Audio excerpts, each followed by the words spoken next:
Oke, halo semuanya. Selamat datang kembali di video reaction aku kali ini. Jadi guys, di video kali ini aku mau nge-reaction video dari Detektif Aceh. Ini video yang cukup membuat aku penasaran banget, guys. Di sini dikasih judul 5 fakta sedih penyumbang emas Monas dari Aceh. Wow, emang kenapa sih bisa ada fakta sedih ini gitu? Aku penasaran banget bagaimana nasibnya beliau yang menyumbangkan emas itu. Jadi di sini mungkin akan dibahas, guys. Yuk sekarang kita langsung lihat saja videonya. Tapi sebelum lanjut jangan lupa kalian subscribe dulu channelnya Detektif Aceh. Seperti biasa aku taruh linknya di deskripsi. Jangan lupa kalian subscribe dan subscribe channel aku, nyalakan notifikasinya supaya kalian tidak ketinggalan setiap kali aku upload video ke YouTube. Follow juga Instagram aku @PRP guys. 5 fakta sedih penyumbang emas Monas. Oke.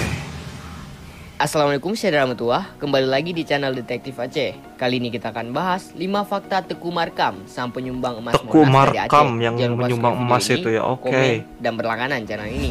Mari kita bangun channel ini agar Aceh lebih dikenal di mata dunia. Aku pengen semua orang tahu bahwa Nama emas di Cutnya Adin atau Teku Umar Monas memang ini dari lebih Aceh. dikenal luas daripada nama Teku Markam. Namun, bener. Aku baru sosok dengar satu Teku ini juga Markam. layak dikatakan sebagai pahlawan dari Aceh. Meskipun ia tidak menggunakan rencong dalam mengusir serdadu Belanda, saudagar asal Aceh ini berjuang setelah Indonesia merdeka dari penjajahan.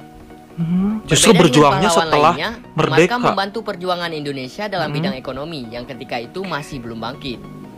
Pria keturunan Ule Balang atau panglima kerajaan ini memang tamatan militer, tapi perjuangannya malah jauh dari bidang itu.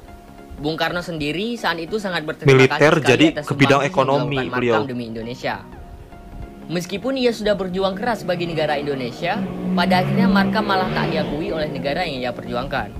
Berikut kami mengulas 5 fakta tentang Teku Markam. Kok bisa sih guys? 1. Menyumbang emas untuk Monas. Memang belum ditemukan dokumentasi atau apapun, namun banyak yang meyakini kalau Teku Markamlah yang menyumbang 28 kg aku merinding loh dan dengernya. 38 kg emas di puncak Monas. Berarti Tidak wow, hanya itu, hampir ada pula beberapa 60%. sumber yang mengatakan kalau Markam juga ikut andil 80%. dalam membebaskan lahan Senayan. 2. Dituduh sebagai antek PKI. Kok bisa Tidak sih? hanya Monas dan Senayan, masih banyak jasa yang dilakukan oleh Markam. Markam juga ikut membiayai berbagai macam yang terkait dalam melepaskan Indonesia dari penjajahan Belanda. Oke, ada apa aja nih? Konglomerat yang dekat dengan Soekarno ini juga ikut mensukseskan KTT Asia Afrika. Namun pada akhirnya Markam malah tak dianggap dan tak diakui oleh negara. Saat pemerintahan Soeharto, Markam diciduk dan dijebloskan ke dalam penjara dengan tuduhan terlibat dengan PKI serta dianggap kaum penyembah Soekarno. Hingga akhirnya Markam dijebloskan ke penjara pada tahun 1966. Oh my god. 3. Saudagar terkaya dari Aceh. Di masa awal kemerdekaan inilah Teku Markam muncul dengan bisnis sebagai profesinya. Mulai dari bisnis ekspor impor besi beton hingga plat baja ia tekuni. Memang beliau sangat Dengan berbagai macam saudagar bisnis itu kaya ia banget bisa nih menjadi kayaknya. sangat kaya. Markam juga tercatat sebagai eksportir pertama mobil Toyota Hardtop dari Jepang. Wow. Saking kayanya, Markam sempat membangun infrastruktur di Aceh, seperti membangun jalan Medan Banda Aceh, Bireun Takengon, Masya Allah, Lampung dan Tapak merinding Tuan. banget. 4. Teku Markam dipenjara dan semua hartanya ludes. Astagfirullah. Pada masa Orde Baru, tidak hanya difitnah dan berakhir di penjara saja penderitaan yang dirasakan oleh Markam.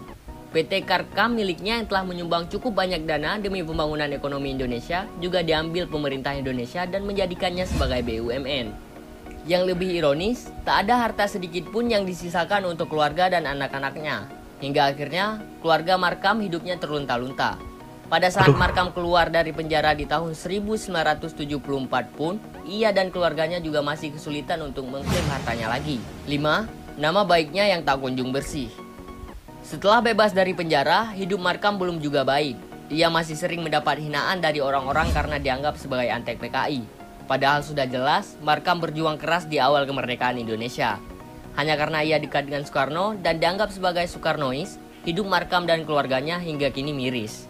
Namun yang sangat disesalkan adalah nama baiknya yang tak kunjung dibersihkan dari tuduhan. Hingga di ujung usia, Markam masih dianggap sebagai pengkhianat negara.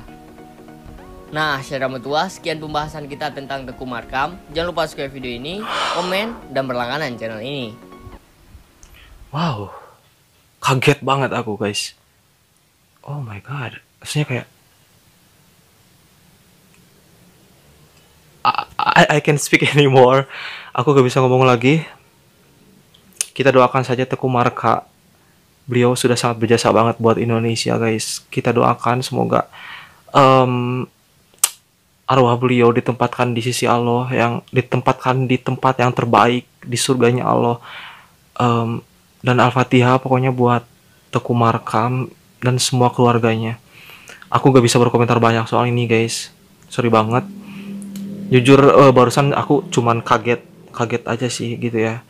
So jangan lupa tinggalkan like, comment, dan subscribe channelnya Detektif Aceh, guys.